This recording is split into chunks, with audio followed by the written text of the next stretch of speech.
Hello, everybody, and welcome to another edition of iGaming Next Weekly News. I'm joined by the legend that is Nico Janssen. How you doing, Nico? I'm good. I'm good. I'm all good. I'm all good. Just thrilled to see the latest kind of sponsor, Push Gaming. Yeah, it was interesting. I'm quite in the mood to just discuss the latest and greatest. Although, it's a different dynamic duo for the both of us. Neither am I Connor, nor you are, um, sorry, Pierre, but it's a Yeah. different dynamic duo. Different dynamic duo, but still the same, eager to just discuss the latest and greatest. How are you doing? Yeah, I'm doing pretty well. And before we jump into all those exciting topics, I think our regular listeners will know just how much we like to talk about the weather at the beginning of each pod. And our eagle-eyed viewers will notice I'm wearing this really thick fleece today, and that's because it was -3 degrees in Manchester where I am last night. And then I log on today, and Nico tells me it's so sunny because he's in Tenerife. You've gone to get some winter sun, Nico. I'm Yeah, so I'm jealous. going exactly. I'm going to get some winter sun. Although yesterday it was raining, but it was still 15 degrees Celsius. So a different breed, a different kind of weather. Looking forward to getting back to Munich. But that's the good thing about, if you can work remotely, then you still can get things done, especially if you're part of this nice live stream and podcast as well. Yeah, exactly. It allows you to be on the move. I just want to say a quick hello to our audience and everybody commenting in the chat to Massa, Elizabeth, Ross, and Katie. Thanks, guys. Great to see you. And I know a lot of people are probably on holiday today because it's a public holiday in Malta. So hopefully they've all gone to join Pierre and have a pina colada in one of the bars on in Malta somewhere. But we'll carry on as normal, Nico. We've got loads to discuss.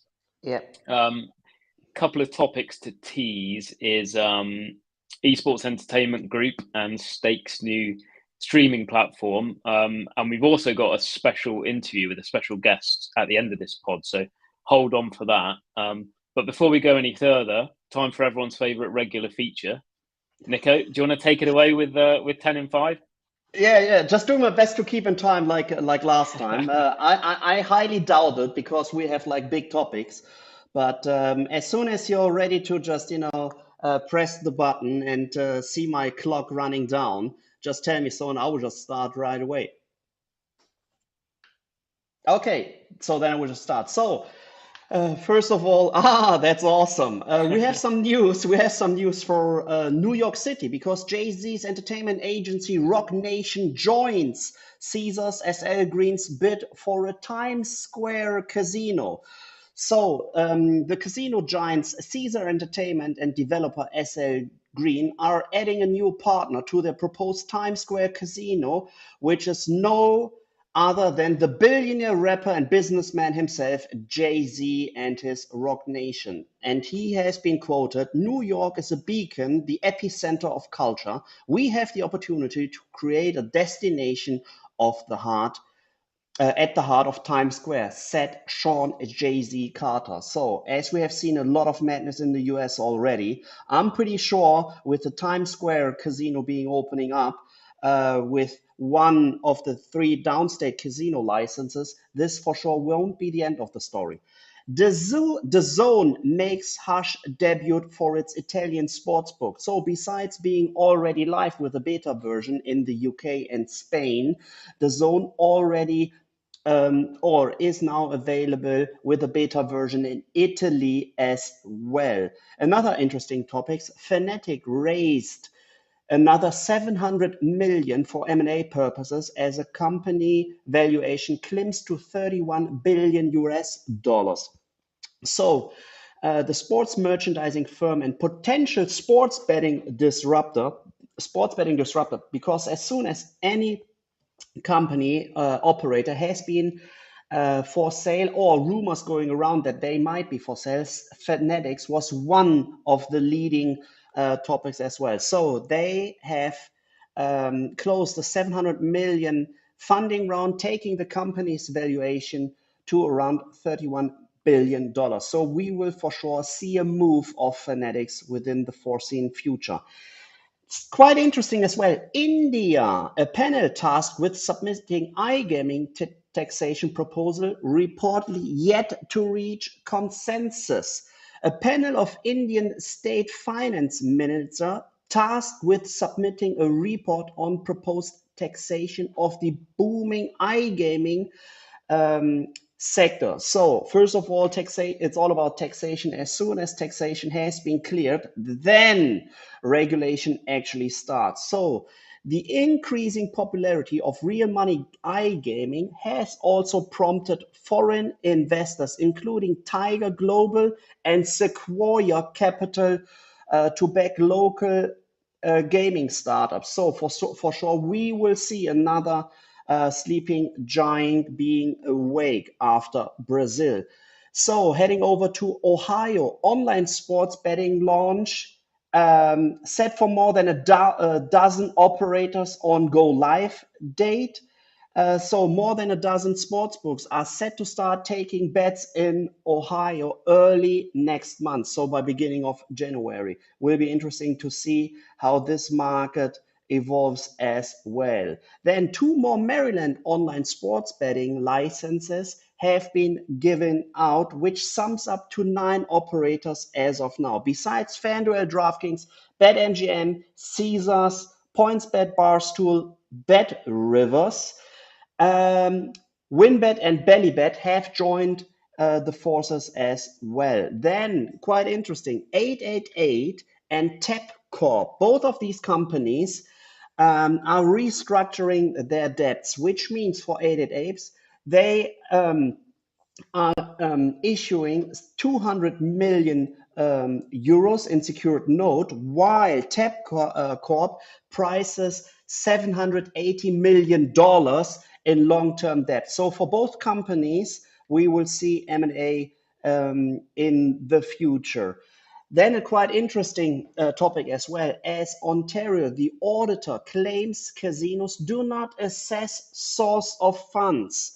First of all, the Officer of the Auditor General of Ontario has criticized anti-money laundering practices at casinos in the province of Ontario, saying that they do not verify the source of funds of large amounts of cash. So from May 2021, it was mandatory for land-based casinos to check the source of funds for all players who make single transactions of 100,000 Canadian dollars, which is equal to roughly 61,000 pounds or 71,000 euros. However, providing proof of these source of funds checks was not required. So I don't know why um, a source of fund checks is mandatory if the underlying documents are not required. And then just two numbers for Colorado and Virginia, because in October in Colorado,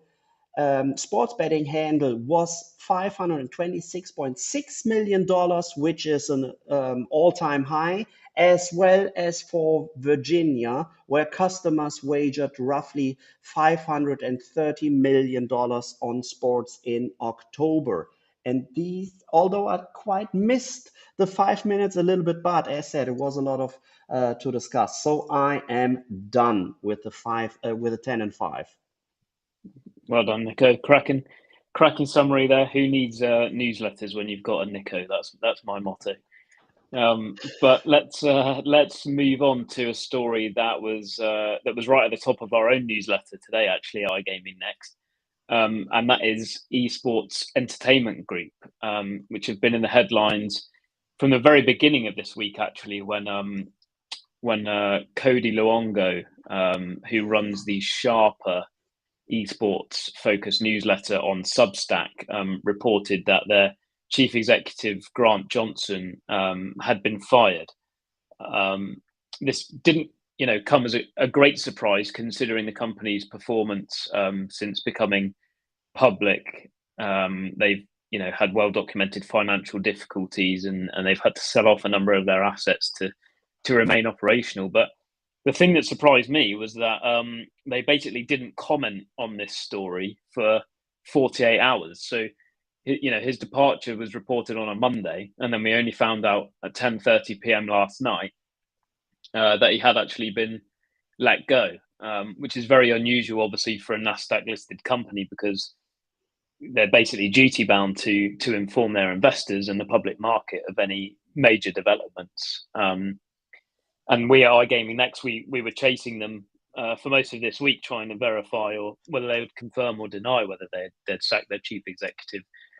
We heard nothing back from them, but obviously their press release came out at the end of last night, and not only did it confirm the departure of the CEO, but it also said that they would be looking to sell off a lot of their remaining iGaming assets. Now, Nico, I don't know how much you know about this company, but they've already sold off all of their esports assets, basically.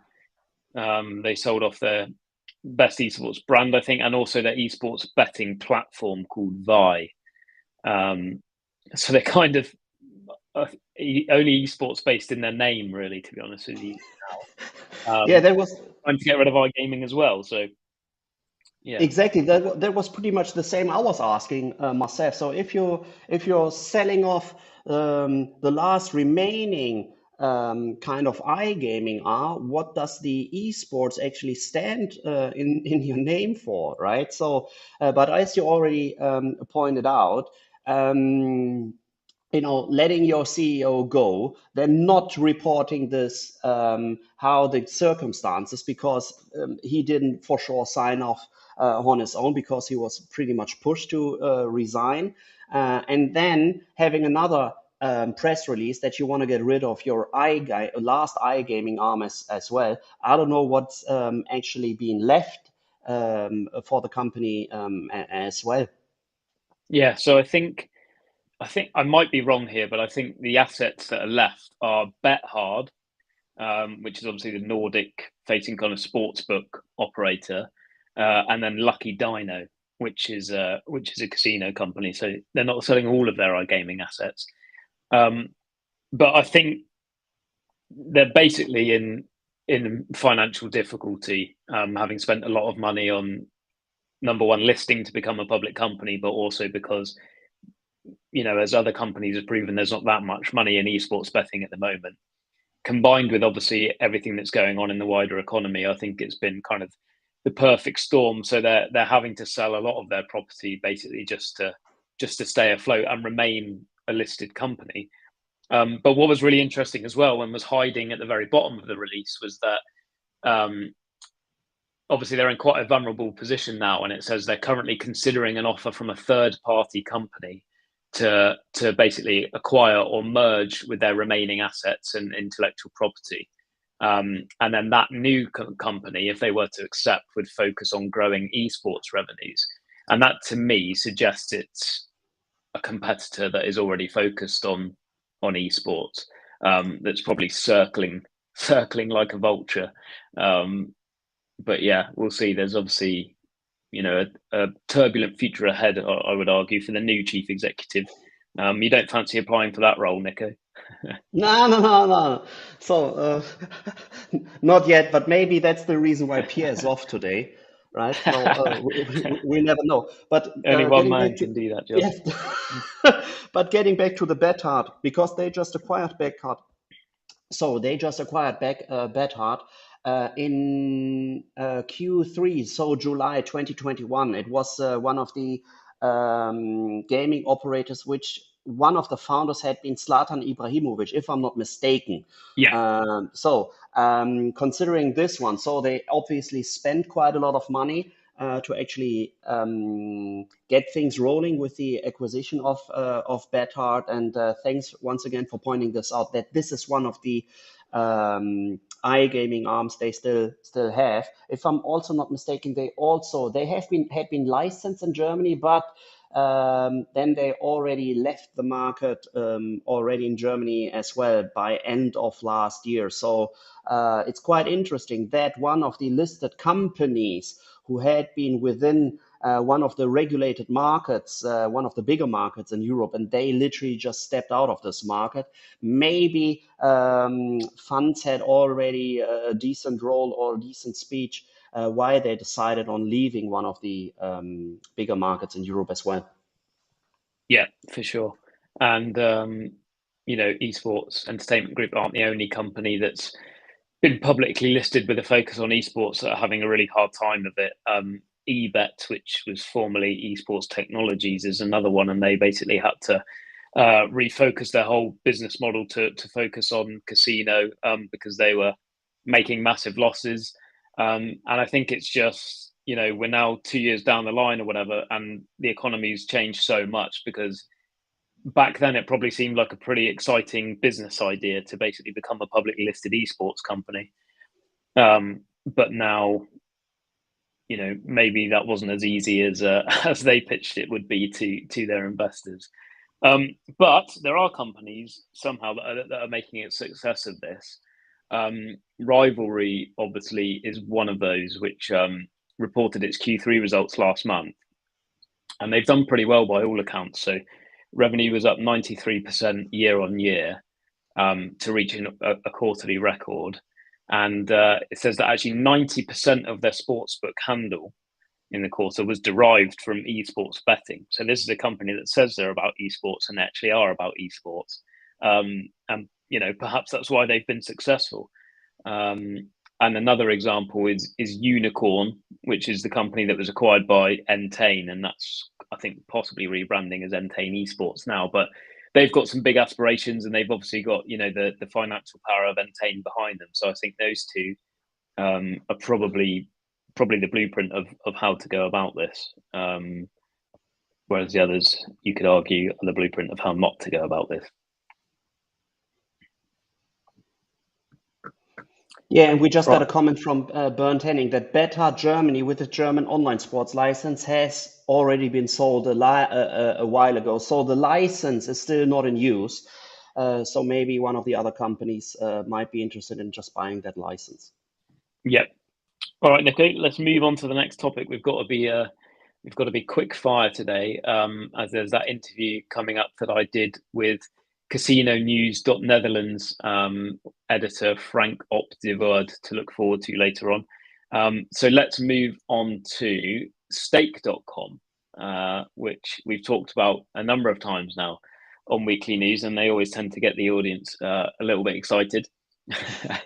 So obviously this comes from the Twitch ban, when Twitch effectively banned stake.com and its sort of kind of crazy casino gambling streams from the platform, and everyone was wondering what was going to happen to the streamers, what was going to happen to stake.com. Were they going to buy a streaming site? Were they going to set up shop by themselves? Was another operator going to buy them? What was going to happen? And this week it's become a little bit more clear about what they're going to do, certainly as a temporary solution, and that looks to be by going live with their streams on kick.com. Have you read this story, Nico? Have you been following this one closely? Yeah.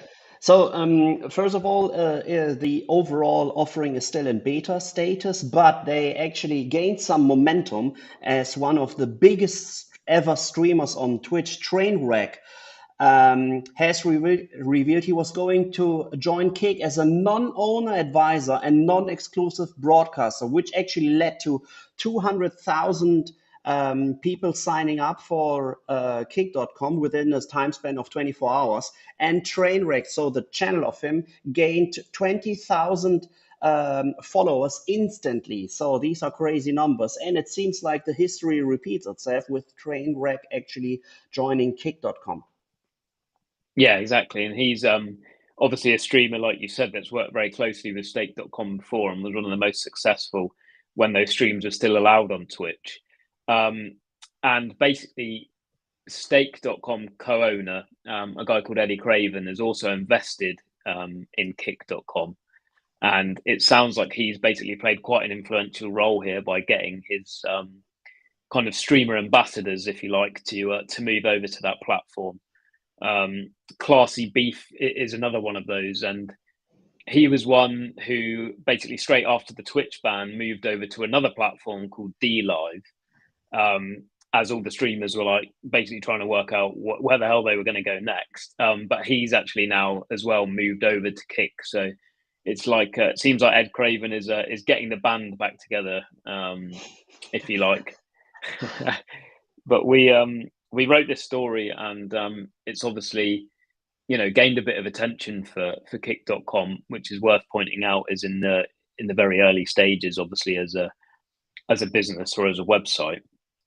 But somebody reached out to Pierre earlier this week and pointed out that when you go to click on the site's privacy data policy, or even its terms of service for users, that you're actually met by an error message at the moment. So what was the phrase you used off air, Nico, about sort of break stuff and worry about it later? Yeah, exactly. Rather break things and ask. No, don't ask permission. You can always say sorry afterwards. So either That's the the one. content has not yet been filed. Who needs a data policy or terms of services, or it's just they just didn't follow up on the link as well. Either way, as of now, and thanks and shout out once again to the messenger actually providing these insights. It will be fun just to follow up on this one as well. But gaining 200,000 customers within a time span of 24 hours seems quite interesting. Yeah, definitely, and it's gonna be one to keep an eye on. I think Trainwreck is already moaning about how much pressure this has put on him, basically being the ambassador for this new website, and he's tweeting at the moment saying he's never experienced anything like it. But yeah, interesting stuff. It will be good to see where this one goes. Okay, Nico. So we've spoken about Germany a little bit, and it's quite an interesting time in that market as well as we move closer and closer towards Christmas, because from January, the new regulator takes full control of the market. Is that right? Exactly. So what we're seeing as of now in Germany is like, as of now, we have two regulators. One is located in Halle and one is located in Darmstadt. The guys and girls in Darmstadt are dealing with sports betting, while all the other verticals are actually handled, just the application are handled in Halle.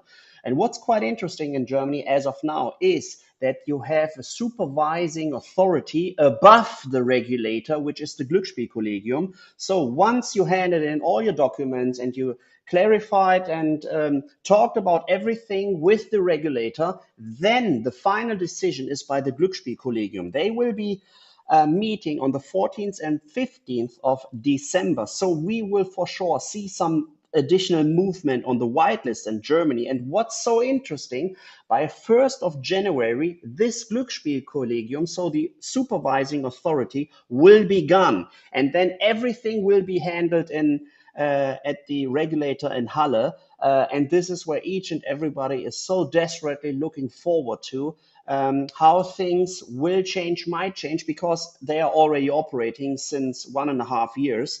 But they did not yet have the authority to sign off and grant access to the whitelist to the operators. Yeah, and the Germans are known for their efficiency, Nico, but they're going to have a hell of a job on their hands making sure this goes smoothly, aren't they?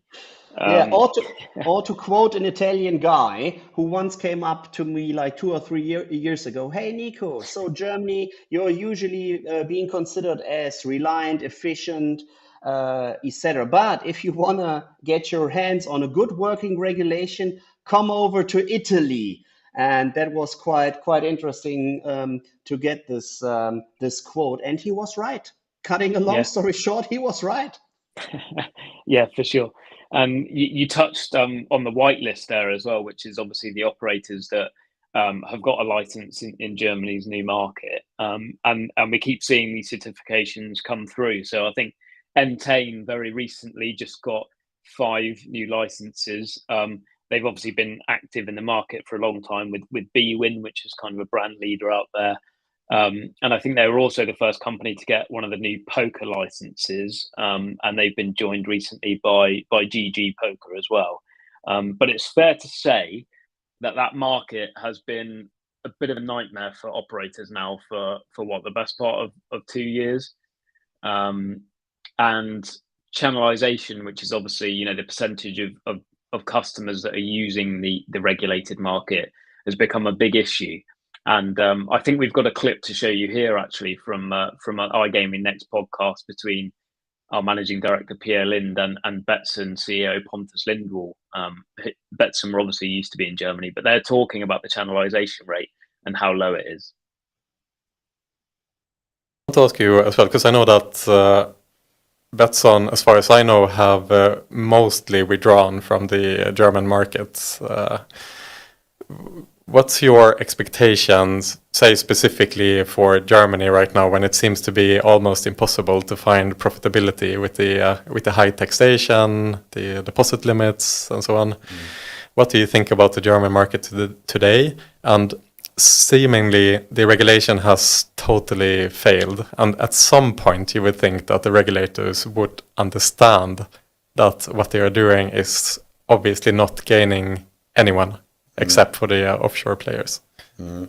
Yeah, the market is in a way destroyed, you could say that, because if you have a channelization on around 20%, which sounds possible, then it's a failure. For whatever reason you decided to regulate, either it's for tax reasons you want to tax it, or it's for control reasons you want to control the market and have responsible companies running the market to protect the consumers. But if you protect 20% only, then and the other ones are playing in offshore sites where they have no limits on anything, then it's a big failure. And you have to ask yourself, in what other kind of regulation would you accept to have like a coverage of only 20%?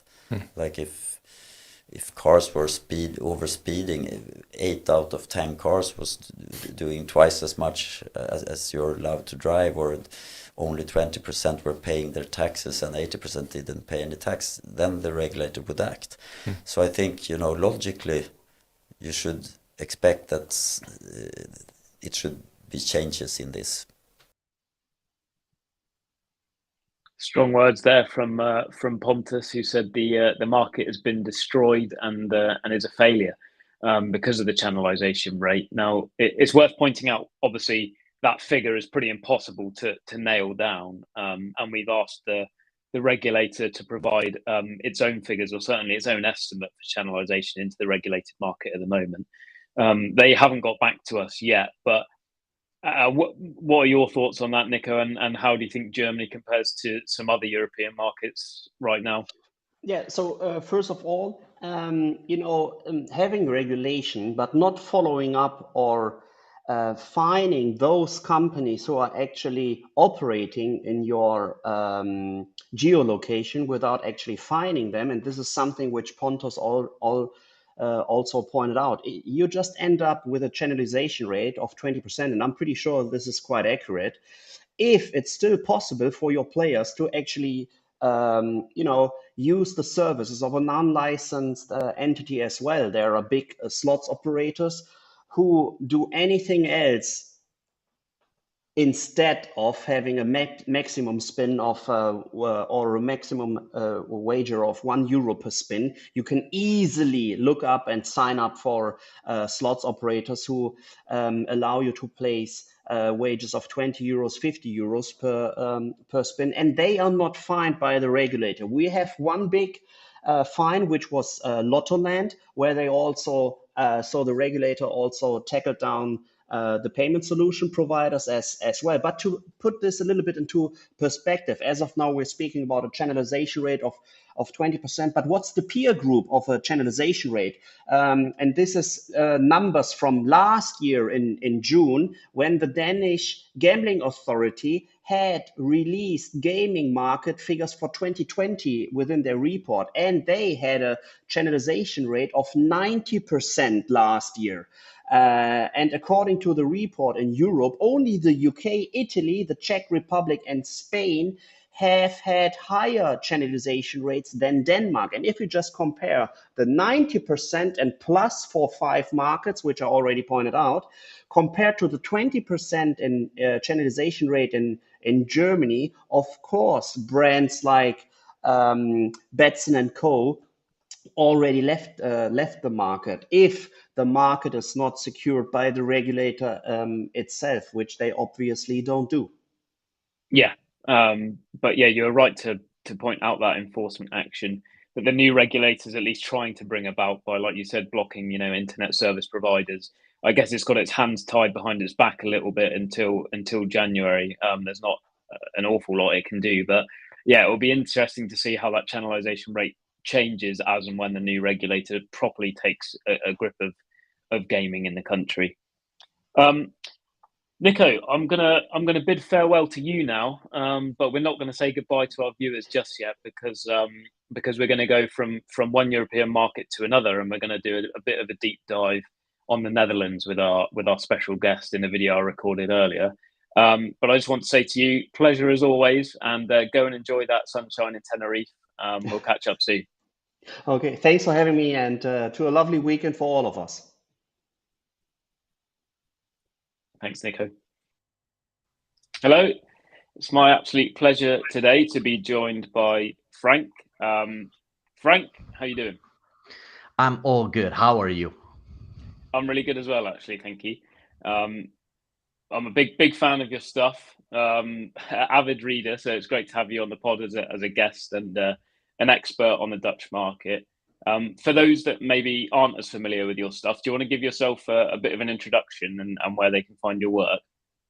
Absolutely. It says so in the show already. I'm Frank Woerd, editor-in-chief for CasinoNieuws.nl, a website I started not just on my own, but I was co-founder, I think, almost 3 years ago, and it's entirely focused on the Dutch regulated market.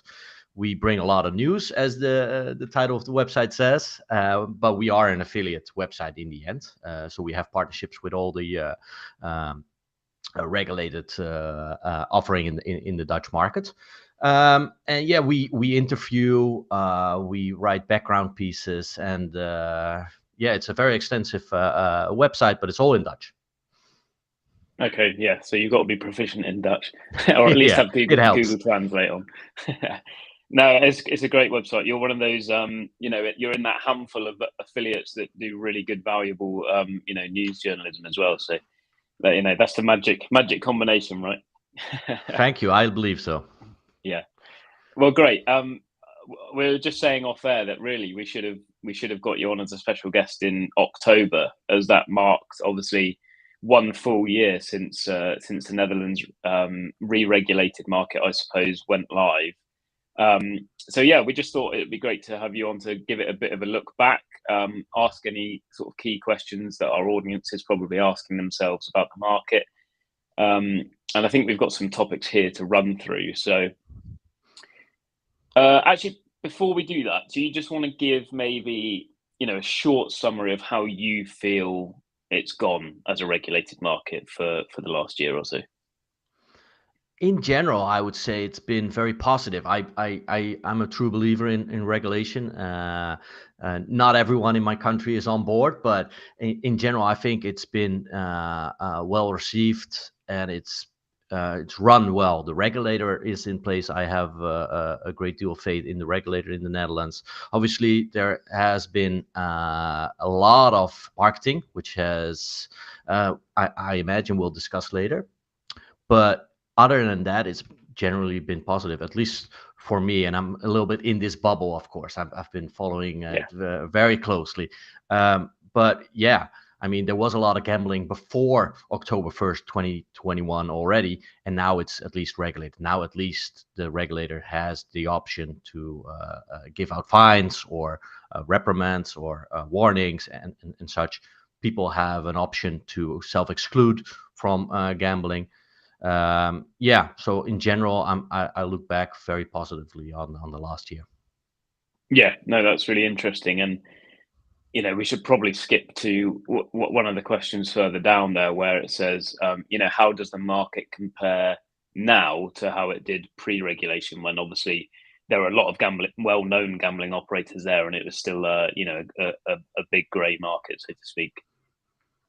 Yeah, I mean, it was a great market and it was obscured, so we didn't know how big it was. We all knew there was a lot of gambling going on in the Netherlands. Everyone knew that the Dutch liked to have their online gambling, but nobody knew exactly how big it was. We first got an indication of how big gambling in the Netherlands was when the ministry and the minister announced that everyone not receiving a license needs to go offline, a blackout. That was the first indication that the Dutch was a serious market, because like the Kindreds of this world, Flutter, Entain, the major gambling companies, they all announced that it would be a significant hit to their revenue.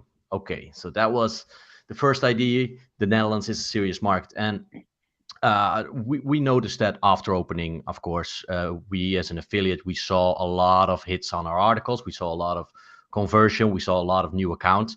So that gave us a clear indication that the Dutch is a serious market. And yeah, the comparison is tricky, because we never knew exactly how much money was involved pre-regulation.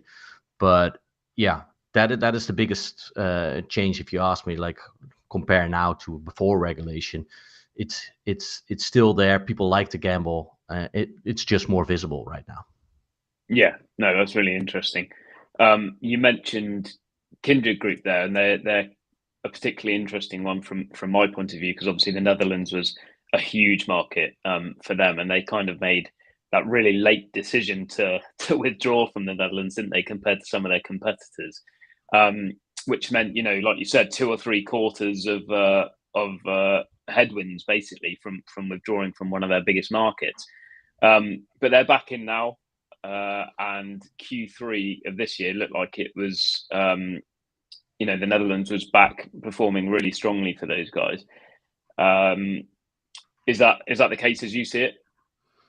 Yeah, absolutely. I mean, Kindred is a big player in the world of gambling, but not as big as Flutter or Entain. But in the Netherlands, Unibet used to be, or at least to me, the number one brand. Everyone knew Unibet, sure. Besides the Toto, which is a state-owned gambling company. Unibet was the biggest name in gambling in the Netherlands online. Obviously, you mentioned that they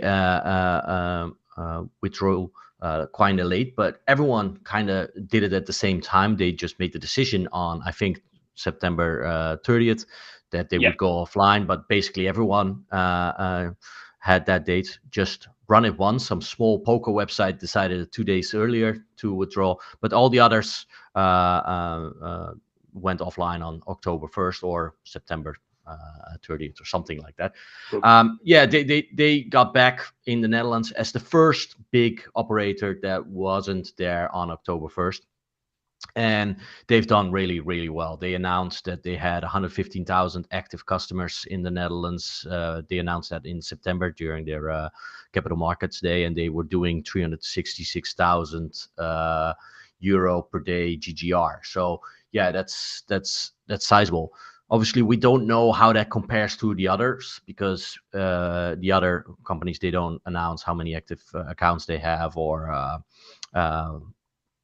how many, what their GGR is. But the regulator announced that in September that the 3 biggest brands would have 60 to 70% market share. Wow. And that was generally assumed to be Toto, Holland Casino, and Bet City, at least at the time. Unibet is, I imagine, part of that group now as well. I imagine they'll be in the top 3 easily when it comes to Q4 of this year. And they'll announce it soon, I imagine. What their percentage of market share is it's kind of tricky question, because then we need to look at how many accounts there are, how many gambling there is.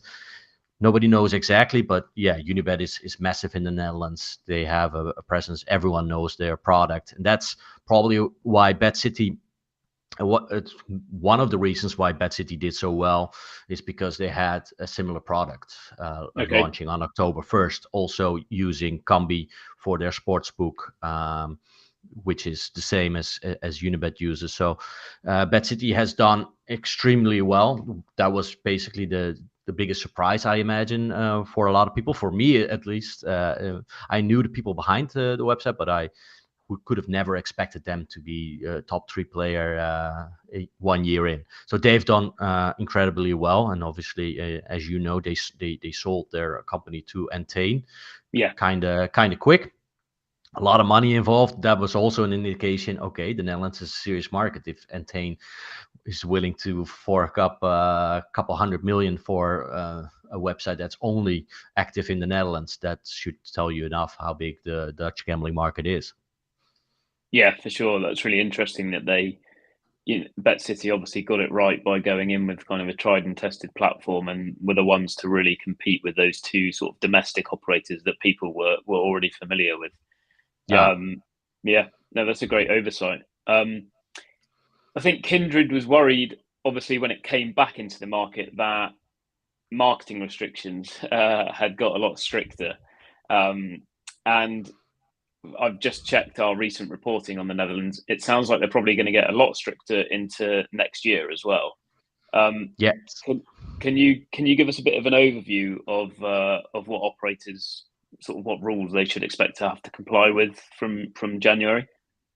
Yeah, so basically, it's not 100% sure it's going to be January. It's more likely going to be March or April. But Okay.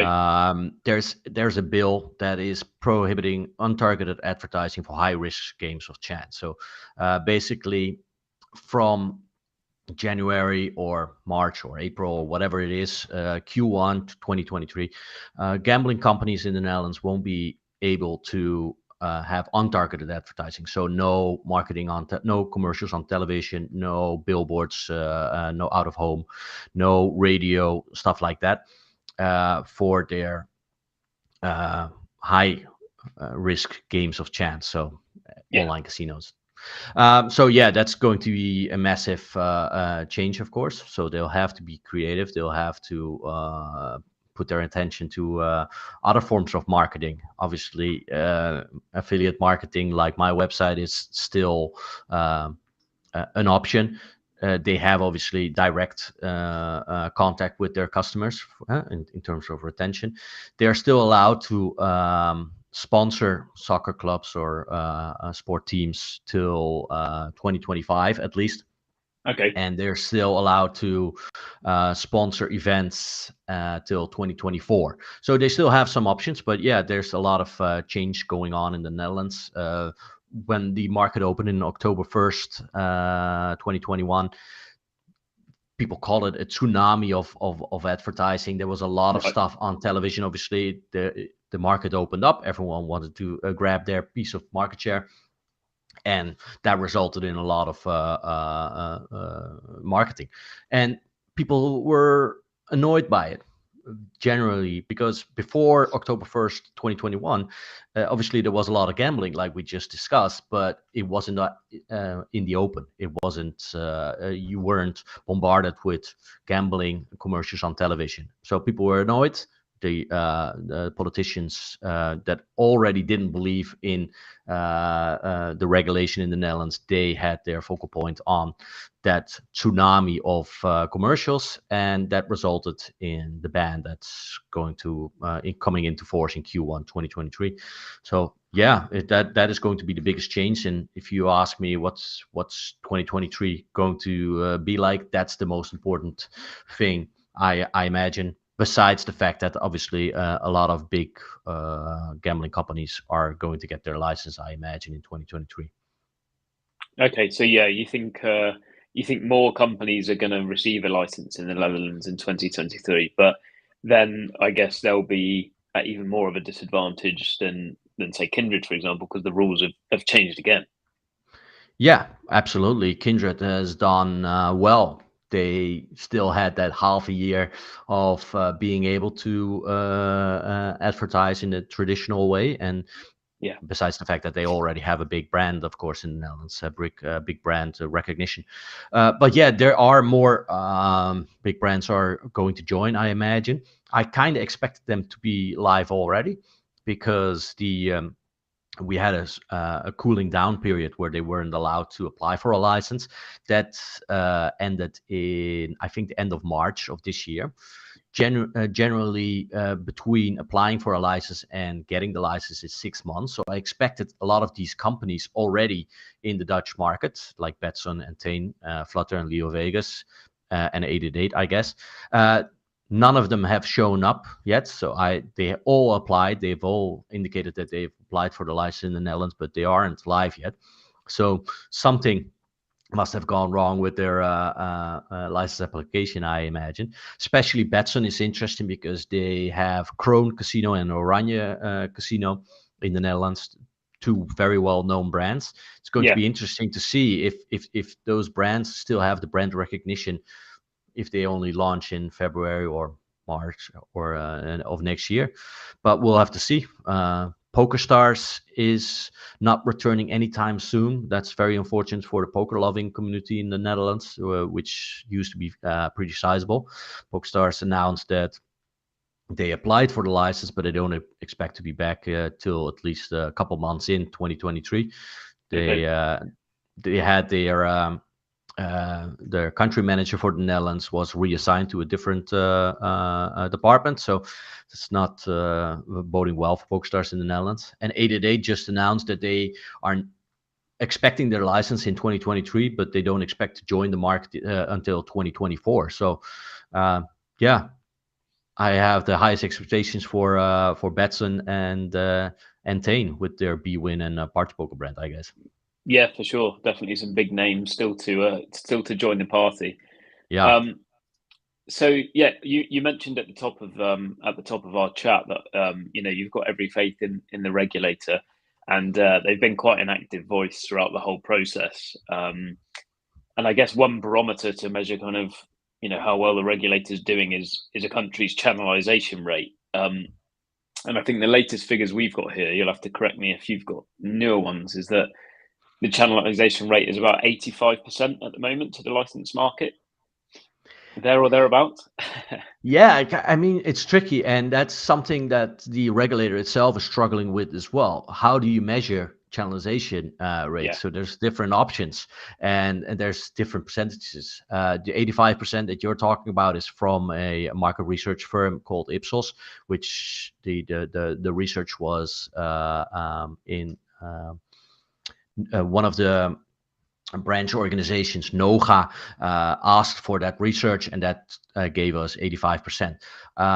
There's different ways to go about it. The regulator will look at the web traffic, but that's not the best way to look at it, if you ask me, because it doesn't compare how much people are gambling or if people are actually gambling. I think they're using similar web just to look.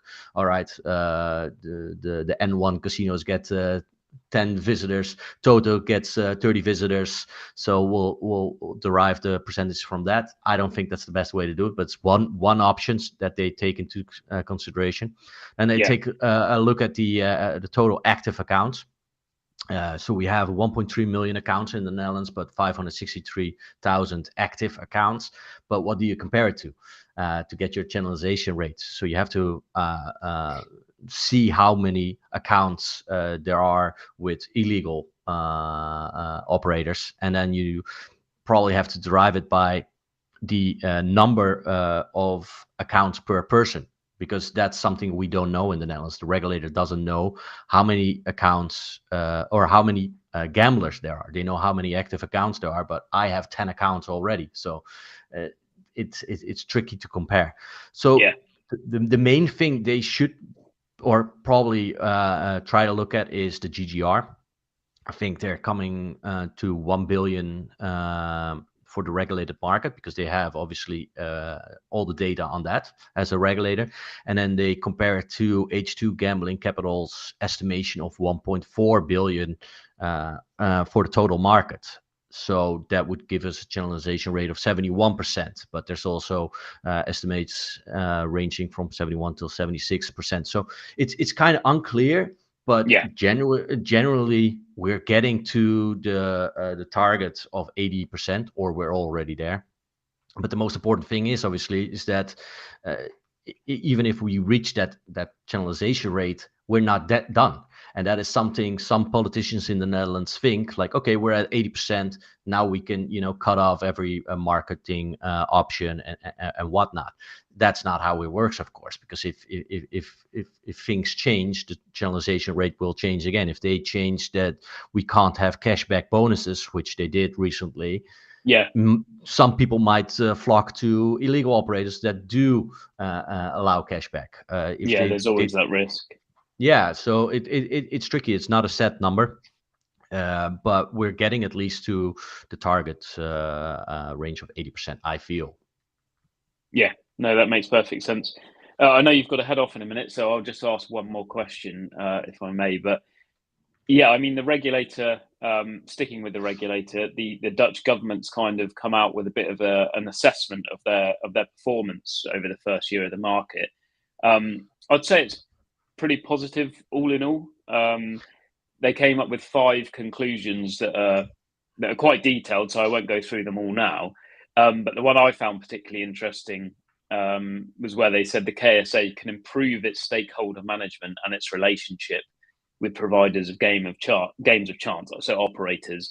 And this is obviously a dilemma that every regulator faces. Like, your operators are going to want more and more information from you, but how much of that can you give away without kind of, being preferential to one over the other? They're kind of in an impossible position, really, aren't they?